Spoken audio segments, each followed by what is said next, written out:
Hello दोस्तों, Bajrang coaching classes में आपका स्वागत है। तो बच्चों, पिछली कक्षाओं में जैसे हमने जिक्र किया था, हमने वर्णमाला का जिक्र किया था, तो उसी क्रम में हम स्वर और व्यंजनों के बारे में पढ़े थे। तो आज उसी क्रम में हम स्वरों के वर्गीकरण के बारे में पढ़ेंगे। तो स्वरों को कई वर्गों में बांटा गया है।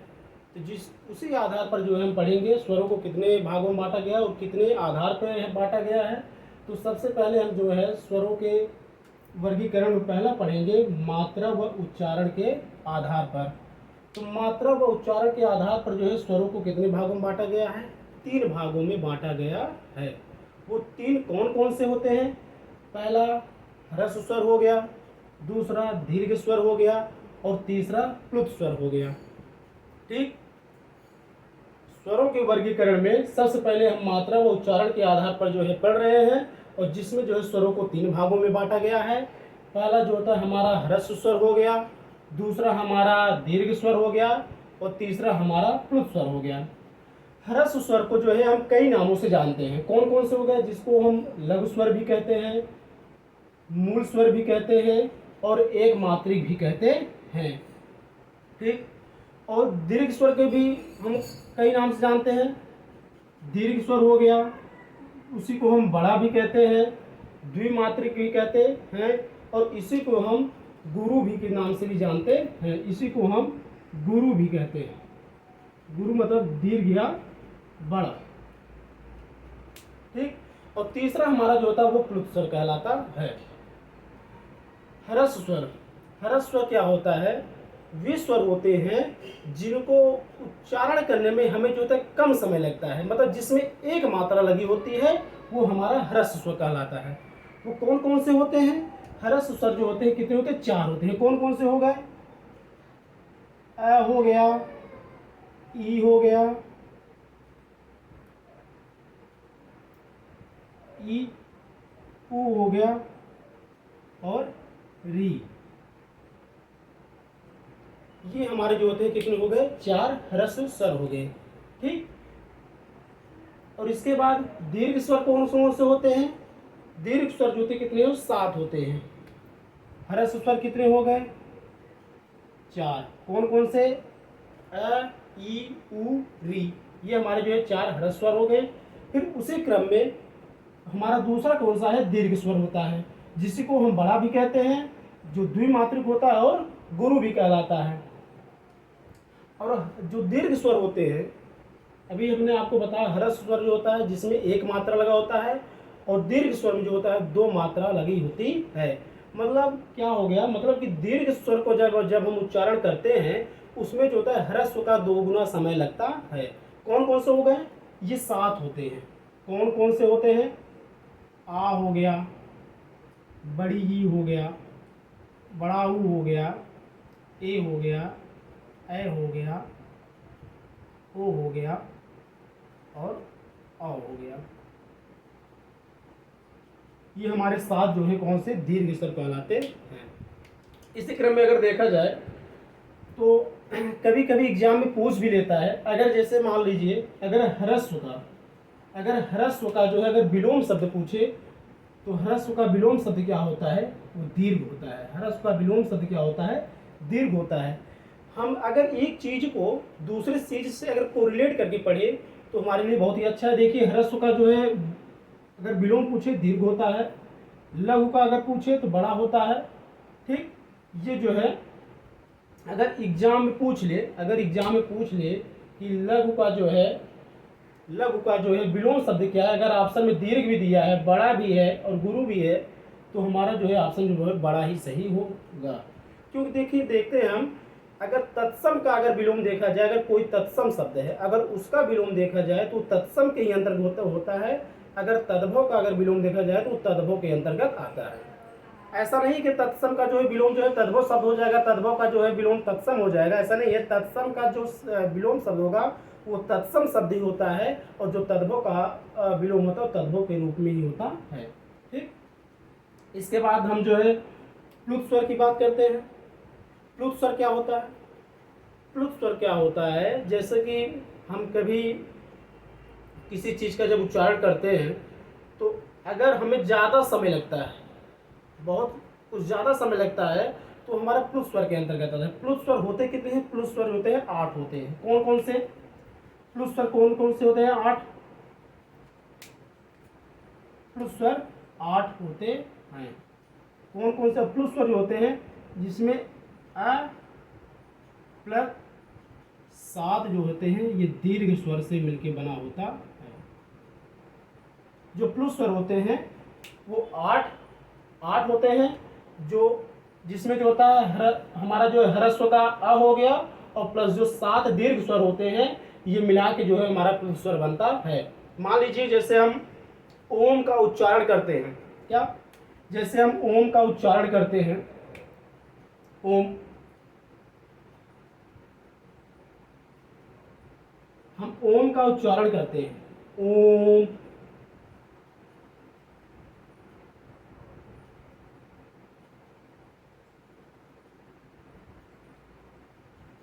ठीक। ओम का जैसे हम उच्चारण करते हैं तो जैसे ये जो गिनती में जो 3 लिखा जाता है, अगर वो इस रूप में, अगर शब्द के बीच में अगर ये इस रूप में आ जाता है 3, तो हमारा वो प्लुत जो है स्वर के अंतर्गत आता है। जैसे मान लीजिए ओ लिखा है, ओ के जस्ट बाद ये जो है हमारा जो है 3 ये आया है, 3 लेटर में आया है। इसका मतलब क्या है? इसका मतलब ये है कि हम ओ को 3 बार बोलने में जितना उच्चारण करते हैं, मतलब ओ को 3 बार बोलने में जितना हम समय लेते हैं, तो उसी को जो है हम प्लुत स्वर कहते हैं। जैसे हम अगर उच्चारण करते हैं ओम का, ओ, तो वो क्या हो गया, उसमें समय लग रहा है, तो किसके अंतर्गत आता है? वो प्लुत स्वर के अंतर्गत आता है। प्लुत स्वर कितने होते हैं? 8 होते हैं, जो जिसमें कौन कौन से? उसमें ह्रस्व स्वर का जो होता है हमारा आ होता है, प्लस 7 दीर्घ होते हैं। अब ये देखिए, ह्रस्व स्वर तो जो है 4 होते हैं, लेकिन हम उसका जो है आ ही लिए हैं, उसका ई उ री नहीं लिए। ये क्यों नहीं लिए, ये ध्यान दीजिएगा। क्योंकि अगर आ का जब हम उच्चारण करते हैं तो आ को आप कितना भी जो है समय तक लगातार बोलते जाइए, वो आपके मुख से जो है आ ही निकलेगा।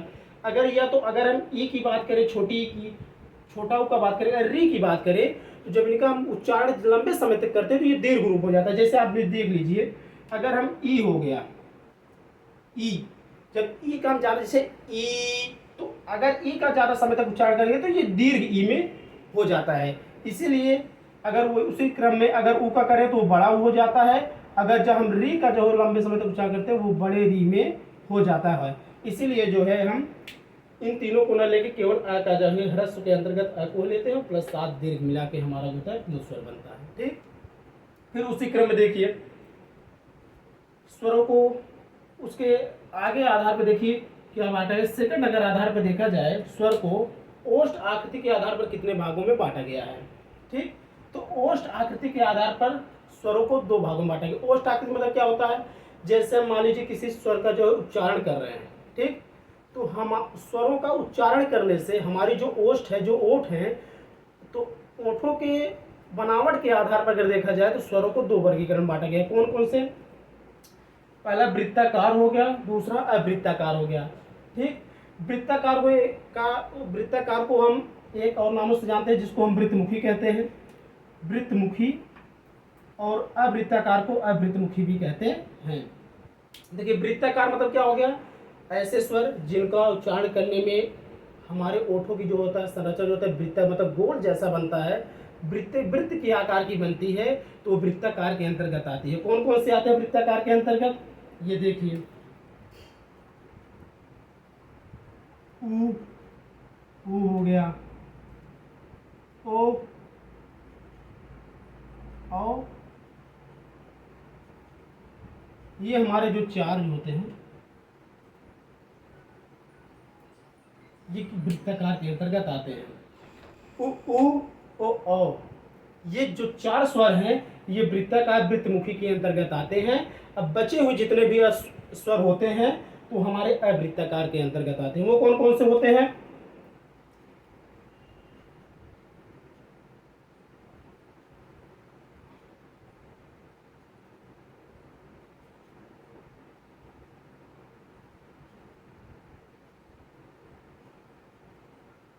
ई हो गया, ए और ओ आओ। ये हमारे जो है 7 जो होते हैं अवृत्ताकार के अंतर्गत आते हैं। ठीक, अब फिर इसी क्रम में जो है हम आपको आगे बताते हैं कि और भी कितने आधार पर जो है स्वरों का वर्गीकरण किया गया है। ठीक, चलिए फिर हम आगे देखते हैं।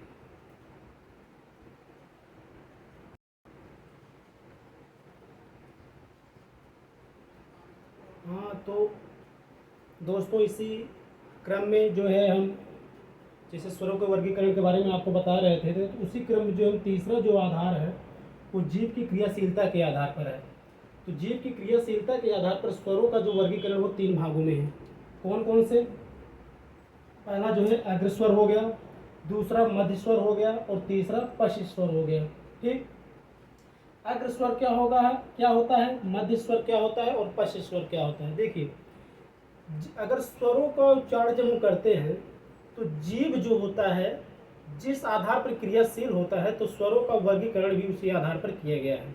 अगर स्वरों का उच्चारण करने में जीव का अगर अग्र भाग जो है क्रियाशील है तो अग्र स्वर के अंतर्गत आता है। ठीक उसी क्रम में अगर जीव का मध्य भाग जो होता है क्रियाशील होता है तो मध्य स्वर के अंतर्गत आता है। अगर जीव का पश्च मतलब पिछला भाग जो है जब स्वरों का उच्चारण करता है तो जो है पश्च स्वर जो है कहलाता है। तो देखिए, इनको जो है हमें रटना नहीं है, हमें इस हिसाब से पढ़ना है जिससे हमेशा के लिए हमें याद रहे। ठीक, देखिए, तो जैसा कि आप जानते हैं कि स्वर जो होते हैं 11 होते हैं। ठीक, तो ध्यान दीजिएगा। देखिए, सबसे छोटा अगर स्वर देखा जाए तो अ होता है। ठीक, अ होता है, और जो सबसे छोटा होता है हम उसको जो है बचा के ही रखते हैं, बहुत, इसका मतलब मध्य में। तो अ को हम कहाँ करेंगे? वो मध्य स्वर में आएगा। हमारा जो है अ हो गया वो किसके अंतर्गत आएगा? वो मध्य स्वर के अंतर्गत आएगा। ठीक, अब उसके बाद उसके बाद स्वरों को कैसे कैसे भागों में बांटा गया है। अ जो है सबसे छोटा वो मध्य भाग में आ गया। ठीक, अ के बाद जो होता है आ आता है, आ आता है। अ के बाद क्या आता है? आ आता है। तो अ जो है मध्य मध्य के अंतर्गत आ गया। अ के बाद आ आता है, आ जो है वो पश्च के अंतर्गत आ गया। ठीक, इसके बाद जितने भी स्वर हैं उनका जो है एक एक जोड़ा, देखिए एक एक जोड़ा हम कैसे जो है उनको बांटते हैं। ई बड़ी, इसके बाद पश्च भाग में आ जाइए, उ बड़ा उ। ठीक, इसके बाद ए आए। ठीक, इसके बाद आ जाइए पश्च भाग में, ओ आओ। ठीक, ये कितने हो गए? 1 2 3 4 5, ये 4 है। तो दोनों को बराबर करने के लिए इसके साथ यहाँ पे री भी जोड़े। ठीक, री अग्र स्वर के अंदर कितने में आ गए? 5 आ गए। मध्य स्वर के अंतर्गत आ गया और पश्च स्वर में भी 5 स्वर हो गए। ठीक, सबसे छोटा फिर एक बार रिवाइज कर लीजिए। सबसे छोटा जो होता है स्वर जो होता है अ होता है, इसलिए हम उसको मध्य में रखे हैं। ठीक, अ के जस्ट बाद आ आता है, तो आ के बाद जो पश्च के अंतर्गत हम आ को कर दिए। इसके बाद हमारे जितने भी स्वर बचे हुए हैं उनके एक एक जोड़े को क्रम से हम जो लिखते हैं, तो ई अग्र स्वर के अंतर्गत आ गया जस्ट, उसके बाद उ को हम पश्च के अंतर्गत लिखे, फिर ए अग्र के अंतर्गत, फिर ओ आओ, ये पश्च के अंतर्गत आ गया। ये 5 हो गए, ये 4, फिर इसके बाद री को जो हमने इनके साथ कर दिया जैसे दोनों बराबर हो जाएं। री जो होता है अग्र स्वर के अंतर्गत आ गया। फिर उसी क्रम में चौथा जो वर्गीकरण है, फिर उसी क्रम में जो चौथा वर्गीकरण है वो तालु के आधार पर किया गया है। तालु के आधार पर जो है स्वरों का जो है वर्गीकरण किया गया है। वो कितने भागों में? 4 भागों में, 4 भागों में बांटा गया है। कौन कौन से? देखिए, पहला समृद्ध हो गया, दूसरा अर्ध समृद्ध हो गया, तीसरा विवृत हो गया, चौथा अर्ध विवृत हो गया। देखिए समृद्ध मतलब होता क्या है, समृद्ध मतलब क्या होता है, समृद्ध का अगर दूसरे भाषा में दिया तो समृद्ध होता है बंद। ठीक, जैसे कि और इसको जो है हम तालु के आधार पर बांटे हुए हैं।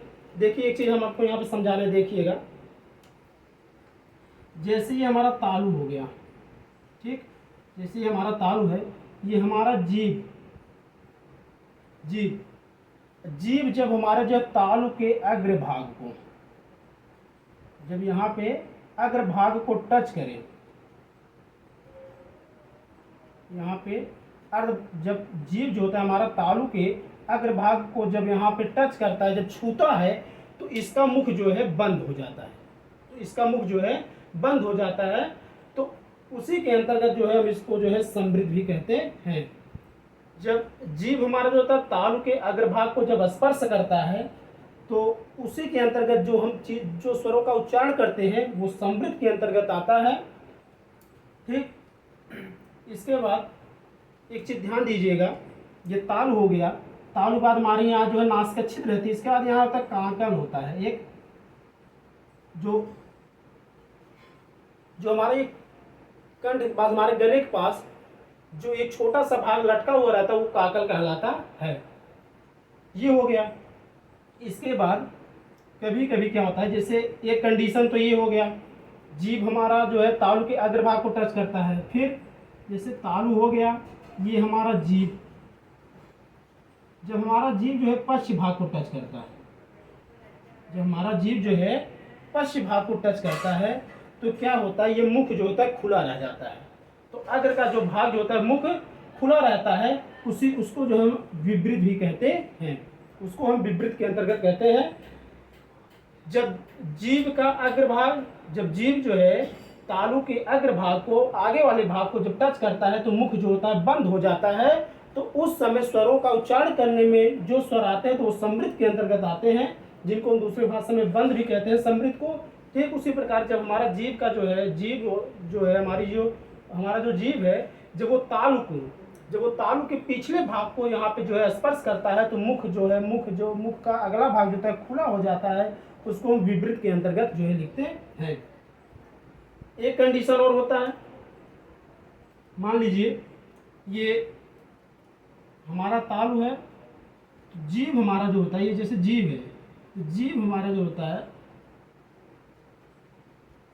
जीभ ये तालु के जो है मध्य भाग को जब स्पर्श करता है, जब हमारा जो जीभ है, जब तालु के मध्य भाग को स्पर्श करता है, तो इधर मुख का जो हमारा अग्रभाग होता है वो आधा खुला रहता है, और पश्च भाग भी आधा जो है खुला रहता है।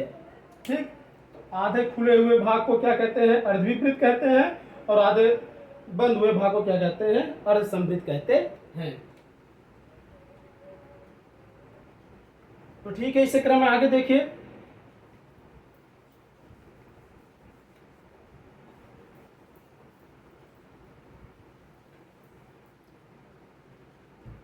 देखिए हम इनका जो है वर्गीकरण, स्वरों का जो है वर्गीकरण जो है तालु के आधार पर कैसे बांटे हैं। देखिए विपरीत, सबसे पहले देखिए याद करने का जो है बहुत ही अच्छा तरीका है, आप इसको रटिए मत, देखिए पहले समझिए किस आधार पे हम बांट रहे हैं, उसी हिसाब से जो है आप लोग एकदम जो है अपना जो है याद करिएगा।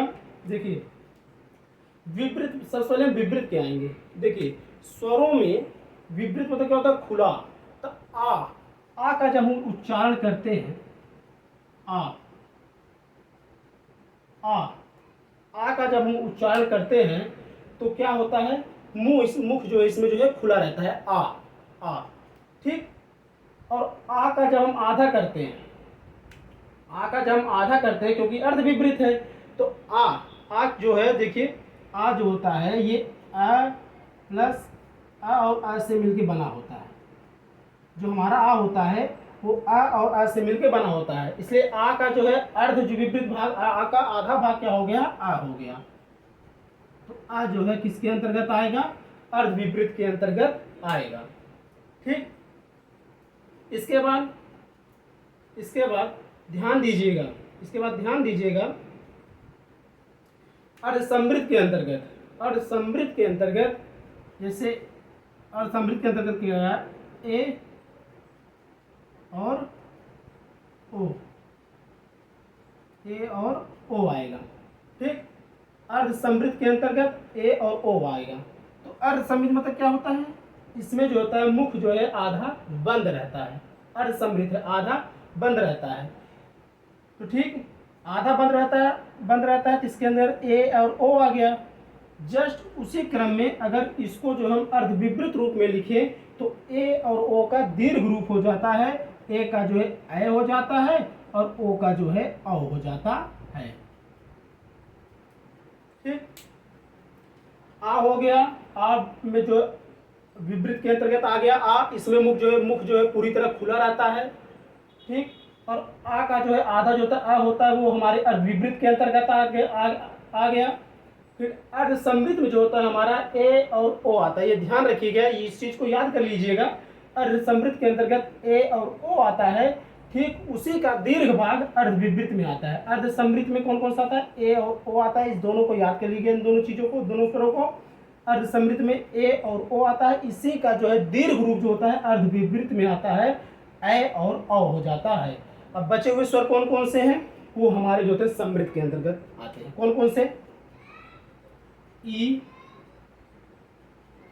बड़ी, ऊ, बड़ा ऊ और री, ये हमारे जो है ये हमारे समृद्ध के अंतर्गत आते हैं।